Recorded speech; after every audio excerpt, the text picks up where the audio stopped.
Bonjour les amis, les plus anciens, ceux de ma génération, connaissent sans doute l'histoire du canard de Robert Lamoureux. En gros, le canard était toujours vivant. C'est un canard qui s'échappe dans une ferme, il est sur le buffet, tout le monde essaye de lui tirer dessus et il tire tellement bien dessus qu'il le rate à chaque fois. Comment ne pas penser au canard Didier Raoult, le professeur désormais célèbre dans toute la France, qui est toujours vivant et qui est plus vivant que jamais après le magistral entretien qu'il vient d'accorder à Rutel Krief sur BFM TV, un entretien qui marque le triomphe de ses thèses et la bérésina pour les détracteurs minables, tocards qui ont essayé de massacrer cet homme qui se dit lui-même comme un tout bon, et il a raison, ça fait partie des meilleurs infectiologues au monde, et pourquoi ne le dirait-il pas si telle est la vérité ? Alors bon, tout a circulé, c'est clair que cet homme a eu ce qu'on appelle l'ensemble de l'appareil d'État et médiatique et la mafia pharmaceutique et médicale contre lui. Son tort, c'est d'abord un mec qui tourne pas autour du pot, qui dit les choses. Je pense qu'il faudrait pas le mettre ministre des Affaires étrangères dans un gouvernement. Ça serait peut-être pas là qu'il serait le meilleur, mais en tout cas, il sait ce qu'il dit. C'est un chef, manifestement, il est écouté par ses troupes. Et en plus, il y a juste un truc, c'est qu'il a raison depuis le départ et que tous ceux qui cherchent à le dégommer ont tort.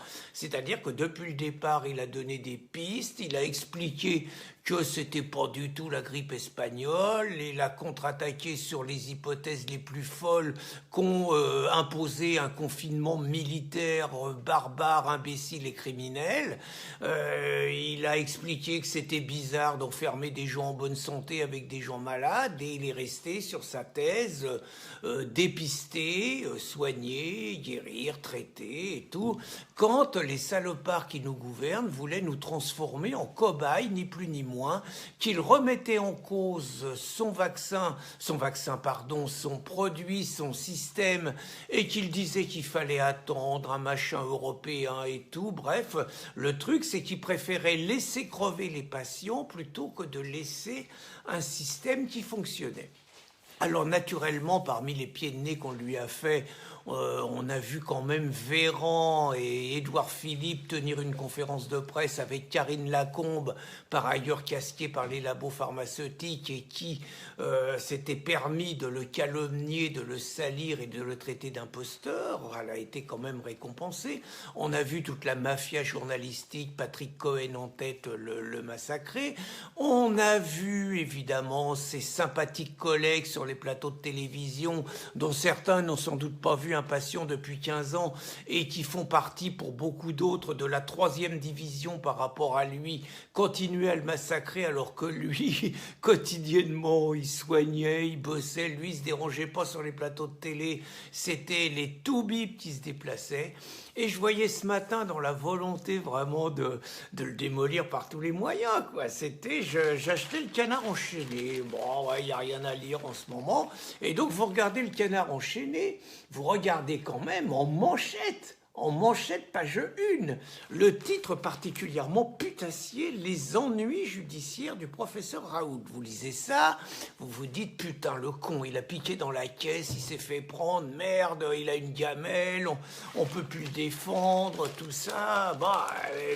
C'est un peu ce que ça implique. C'est pas le harcèlement judiciaire contre le professeur Raoult, c'est les ennuis judiciaires. Et vous lisez dans l'article, alors là c'est extraordinaire, vous lisez dans l'article ce qu'ils appellent les ennuis judiciaires du professeur Raoult, c'est en fait un minable qui a déposé plainte contre lui, il balance pas le nom, parce qu'il a fait quelque chose de grave. Ouh là là, il n'aurait pas respecté le protocole. Il paraît que pour donner le traitement qu'il fallait, il fallait qu'il ait 18 signatures au bas du protocole et tout, que c'était une loi de 2012 et qu'il n'aurait pas respecté la loi Jard. Il risque 3 ans de prison et 45 000 € d'amende. C'est pratiquement l'exercice illégal de la médecine.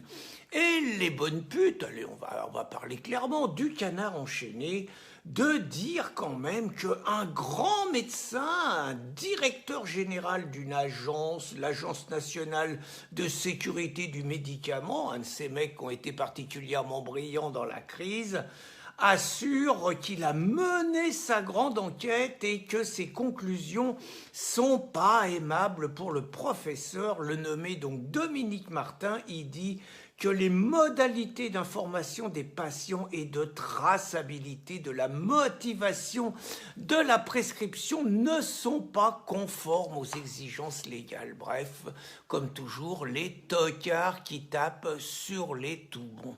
En attendant, le professeur sort grandi, il est une sommité aujourd'hui. Il a su montrer quelque part, il a su garder un cap.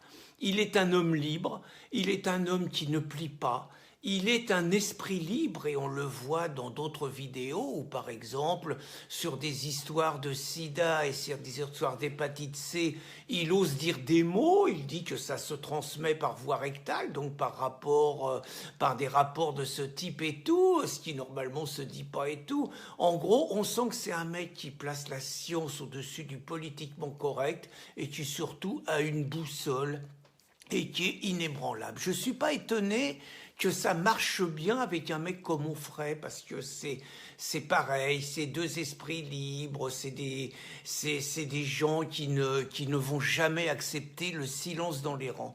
Et moi, je voulais dire, donc je pense que c'est le triomphe. Le professeur avait annoncé que la pandémie était terminée. Il a toujours eu raison sur tout. Les faits sont en train de lui donner raison, même si nos gouvernants, pour montrer quelque part, garder une pression, continuent à nous faire chier avec les masques, avec un ensemble de contraintes totalement stupides, à maintenir un climat anxiogène.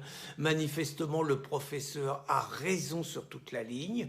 Et je pense que ça peut pas finir autrement, cette histoire, que je vois pas comment Véran, qui a osé prendre un arrêté contre le traitement de l'hydroxychloroquine, je vois pas comment Véran pourrait rester en place, même s'il va sauter alors que c'est toute la mafia médicale qui est derrière lui et qui est derrière ce régime. Je vois pas comment Véran pourrait rester en place. Et hélas, à Patrick Cohen, qui a joué les apprentis médecins en lui faisant des leçons, ça aussi c'était extraordinaire et je voudrais ne pas oublier ça. C'est que le professeur, il s'est quand même jamais laissé marcher sur la gueule par les journalistes et que dès que ces mecs-là, qui sont quand même d'une prétention incroyable, se permettaient de commencer à la ramener, il leur expliquait gentiment qu'il était toujours intéressé quand des gens comme eux donnaient des leçons de médecine à des gens comme lui.